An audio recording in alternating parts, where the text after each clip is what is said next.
అతను ప్రభుత్వ అధికారి, అందులోనూ నీటిపారుదల శాఖలో ఉన్నతాధికారి. నిజాయితీతో విధులు నిర్వర్తించాల్సిన ఆయన భారీ అవినీతికి తెరతీశాడు.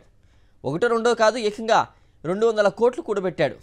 అవును, మనం వినడానికి విస్మయంగానే ఉన్నా ఆ అధికారి మాత్రం ఆదాయానికి మించి ఆస్తులు సంపాదించాడు.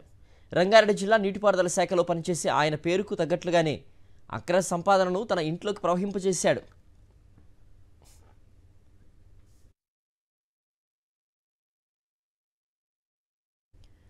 మనం చెప్పుకునే అవినీతి తిమింగలం నికేష్ కుమార్.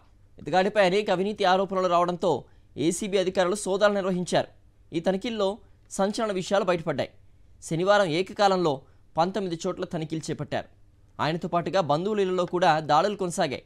గతంలోనూ లంచం తీసుకుంటూ నికేష్ కుమార్ పట్టుబడ్డారు.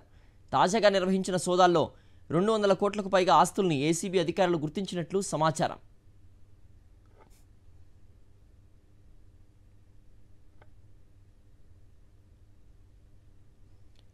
గండిపేట బఫర్ జోన్ ఎఫ్టీఎల్లో నిబంధనలకు విరుద్ధంగా నికేష్ కుమార్ అనుమతులు ఇచ్చినట్లుగా ఏసీబీ గుర్తించింది. ఇదే సమయంలో గండిపేట, హిమాయత్ సాగర్, నార్సింగి, మణికొండ, రాజేంద్ర నగర్ పరిధిలో భారీగా అక్రమాలకు పాల్పడినట్లుగా గుర్తించారు. ఇక నికేష్ పేరిట 3 ఇళ్లు ఉండగా ఫామ్ హౌస్లు కూడా ఉన్నాయి. ఫామ్ హౌస్ల విలువ 80 కోట్లుంటుందని అధికారులు అంచనా వేశారు.